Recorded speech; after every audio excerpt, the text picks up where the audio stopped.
Bora reagir. É de agora o vídeo do Pondé? É recente? É bem recente. Opa. Quero ver. Uma força política jovem que rejeita a defensiva e ocupa espaços tradicionais da esquerda. É assim que o filósofo e escritor Luiz Felipe Pondé... Volta o que ela falou. Não entendi. Curioso o que ela tá dizendo. O filósofo e escritor Luiz Felipe Pondé enxerga o MBL e a criação do partido Missão. Antes.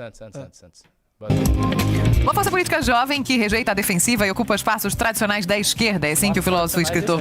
Segundo É ela. isso aí. Nossa. Talvez a arte, intelectualidade, Valete, talvez seja isso. Bota aí, tô curioso. Luiz Felipe Pondé enxerga o MBL e a criação do partido Missão, partido que tem como pré-candidato à presidência Renan Santos.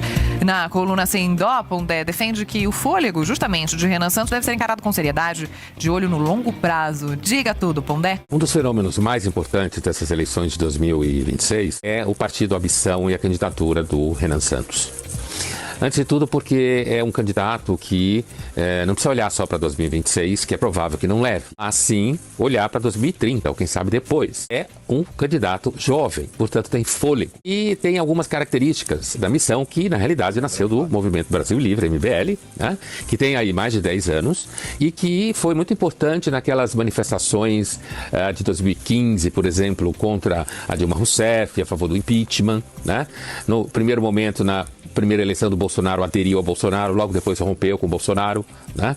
E há uma característica, um detalhe que estava presente já no discurso do MBL, quando ele era, entre aspas, só MBL, né? E que no começo falavam que queriam ser como uma espécie de nuvem que iria fazer download de partidos diferentes e que depois mudou de ideia e resolveu fundar o seu próprio partido, a Missão. Já ali, a moçada na época, né, uma molecada, entre aspas, dizia que a característica do MBL era ser um movimento de direita liberal e não um movimento de defesa, como eles diziam que a direita estava desde depois da ditadura, sempre na defesa, pedindo desculpa por ser direita, pedindo o direito de existir, né? Quando eles, na verdade, se viam como uma direita de ataque. De ataque significa uma moçada jovem que não se sentia culpada por nada a ver com a ditadura, que nasceu depois disso, digamos assim, né, no sentido de não ter participado como adulto daquela época, ou mesmo não existiam, né, e que, portanto, a postura deles é diferente do Flávio Bolsonaro. Quando eles dizem agora, o Renan Santos diz agora que o Flávio Bolsonaro é um candidato de defesa, né, que a campanha está na defesa, há uma continuidade com essa postura desde o início do MBL, que é a ideia de que a direita não deve se defender, ela não tem que ficar pedindo desculpa, ela tem que ir para cima, conquistar o poder e combater ali onde é o território normalmente da esquerda. Os jovens, na universidade, nas redes sociais e que, portanto, é um partido que tem fôlego. Renan Santos, Kim Kataguiri e outros têm fôlego porque são jovens. Então já é hora de parar de ficar olhando a Missão como sendo uma patologia política ultradireitista e olhar para eles como uma força política que sim poderá chegar ao poder em algum momento e tentar compreender o movimento. Cara, que análise. Bom, hein? Bom demais. Não, o Pondé é muito bom, eu tô falando, cara. Assim, essa foi uma das melhores análises que eu já vi sendo feita da Falou a real, falou, Missão. os caras estão aí, não vão sair, estão aí. E muito inteligente, os pontos que ele coloca são muito lúcidos. Primeiro que as pessoas lembraram aqui que ele falou a missão, ou seja, ele teve a compreensão de não falar omissão, a missão. Ele teve isso. Segunda coisa, ele salienta algo que é evidente, mas que tem repercussões imensas, que é o fato de que as lideranças da Missão e as lideranças do MBL são pessoas jovens. Elas estão na faixa dos 40 para baixo.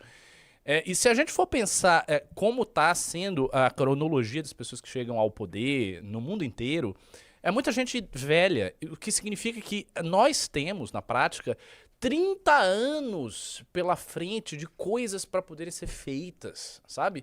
É muito tempo, é uma janela de oportunidade muito vasta que o PT, por exemplo, não tem. As lideranças do PT são velhas todas. Eles têm que se renovar e eles não conseguem se renovar com facilidade. Eles têm uns 10 anos, vai? E olha lá. O Lula não tem mais nada. O Lula não tem nada. O Lula, ele vai terminar a eleição. O Lula tem esta eleição. O Haddad, Gleisi e companhia tem mais uns 10 anos aí pela frente. Dirceu não tem mais nada. A última eleição de Dirceu vai ser essa, que ele vai para deputado. Acho, inclusive, que ele vai ganhar. Então, assim, é um partido envelhecido. O bolsonarismo, é bem verdade que o bolsonarismo tem mais chances de se renovar do que o PT, porque tem uma galera mais jovem ali. Mas é uma galera jovem, como bem salientou o Pondé, com uma mentalidade envelhecida. Porque fala para o público envelhecido, tem símbolos e emblemas envelhecidos e, de qualquer maneira, tem esse vínculo ainda com a ditadura mesmo. Eles têm esse vínculo desde sempre. O Jair Bolsonaro era um apologeta da ditadura e o Jair Bolsonaro tinha uma mentalidade de alguém que foi formado pela ditadura, coisa que o MBL absolutamente não tem. Assim, é outra história, é outra origem. Assim, não se origina disso, não passa por essa simbologia. Não tem nada a ver com isso. Então, assim, ele foi muito percussiente, muito aguçado nas coisas que ele falou, análise inteligentíssima, disse também aquilo que é óbvio, porque ele tá falando ali, eu acho que é Folha de São Paulo que ele falou, Estadão, assim. Bom, ele tá falando pro jornalismo mainstream, né? Ele tá falando pro jornalismo mainstream e ele é um cara do jornalismo mainstream. Pondé escreveu durante muito tempo para a Folha de São Paulo, um cara do jornalismo mainstream, e uma das coisas que da academia também, né? Ele da cara academia, da da PUC, muito PUC, reconhecido de filosofia, né? Sociologia. Uma das coisas que o jornalismo mainstream e a academia fazem com qualquer movimento de direita é não compreendê-los, não compreender os movimentos de direita. Porque eles têm sempre categorias pré-formadas, é uma categoria pré-estabelecida e os caras chegam lá e aplicam essa categoria pré-estabelecida, custe o que custar. Eu me lembro que saiu... É o cara do anarcocapitalismo na Folha, né? Sim, falou que era era capitalismo e ideias racistas raciais e de gênero.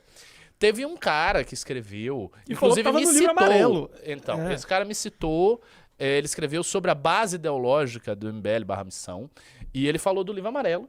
E este cara falou do livro amarelo no jornalismo, dizendo que o livro amarelo trazia ideias racistas e trazia ideias sexistas e anarcocapitalistas. Uma coisa completamente absurda. Passou vergonha aí, meu camarada, porque aí é só você pegar o livro e você não vai achar. Você mostrou que você não leu, cara. Cara, assim, completamente absurdo. O cara falou um negócio completamente nada a ver. Não tem uma gota de anarcocapitalismo no livro amarelo. Não tem nada sobre a questão racial no Brasil. E nem nada sobre a questão feminina ou masculina no Brasil. Esses dois temas de costume, eles nem aparecem no livro amarelo. Não tem nada no livro amarelo sobre isso. Pra não dizer que não tem nada, tem um capítulo no fascículo 3º, que foi sugerido pelo Riso, sobre a questão de laços comunitários, tá? Como reforçar os laços comunitários, dentro do qual existe uma proposta que nós temos, que é espelhada num programa de paternidade responsável da África do Sul, e que fala sobre a paternidade responsável no Brasil.